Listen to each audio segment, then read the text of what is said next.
आप सभी ने थ्री इडियट्स मूवी तो जरूर देखी होगी। अगर नहीं देखी है तो देख लीजिए। उसका एक डायलॉग है कि कामयाब होने के लिए नहीं बल्कि काबिल होने के लिए पढ़ो।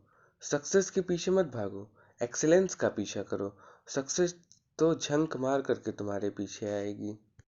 इस कहानी की शुरुआत दक्षिण अफ्रीका के प्रिटोरिया डिस्ट्रिक्ट में जन्मे एक बच्चे से होती है, जिसे माता-पिता का प्यार व सही तरीके से एजुकेशन नहीं मिल सकी। खेलने कूदने की उम्र में वह दिन भर किताबों और कंप्यूटर में बिता देता था। उसने कंप्यूटर को ही अपना खिलौना बना लिया था। कंप्यूटर में ही उसे इतना मजा आने लगा था कि अब वह प्रोग्रामिंग करना भी सीख जाता है। 12 साल की उम्र में ही उसने पहला सॉफ्टवेयर बना दिया, जो कि बेसिक लैंग्वेज में बना हुआ एक गेम था, जिसे उसने $500 में बेच करके अपने स्कूल की फीस को भरा। उसके इस टैलेंट से उसके क्लासमेट्स उससे जलते थे और उसके साथ बुरा बिहेव करते थे।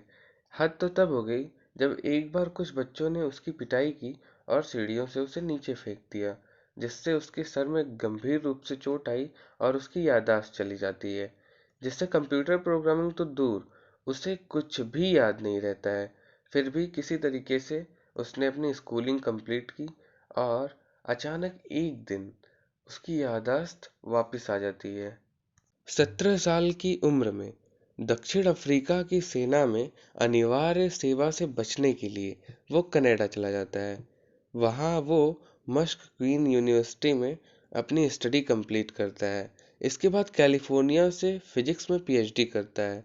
यहाँ से उसके लाइफ का एक नया चैप्टर स्टार्ट होता है, जो उसे जीरो से हीरो बना देता है। ईयर 1995 में अपने भाई के साथ मिलकर उसने अपनी पहली कंपनी जिप2 कॉरपोरेशन लॉन्च की, जिसे 1999 में कॉम्पैक्ट कंप्यूटर कॉरपोरेशन ने $302 मिलियन में खरीद लिया।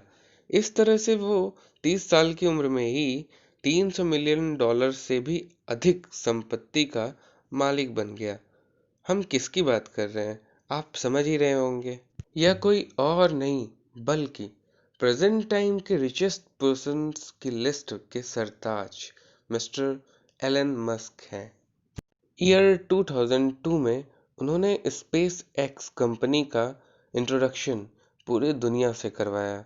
स्पेस एक्स ने हिस्ट्री क्रिएट की जब कंपनी ने पहली बार मानव रहित कैप्सूल के साथ फॉल्कन 9 रॉकेट को स्पेस में लॉन्च किया, जिससे नासा ने भी स्पेस एक्स में अपना इंटरेस्ट दिखाना शुरू कर दिया।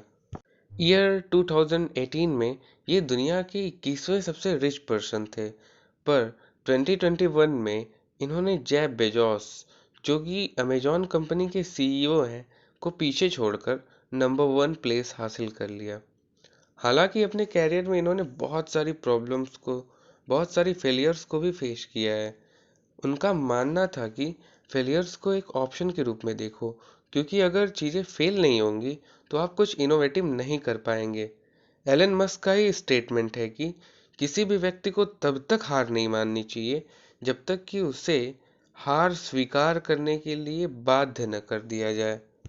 Genius is 1% inspiration and 99% perspiration.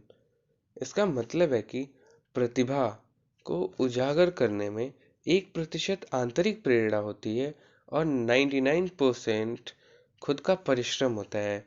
यह स्टेटमेंट थॉमस अल्वा एडिसन के द्वारा कहा गया था।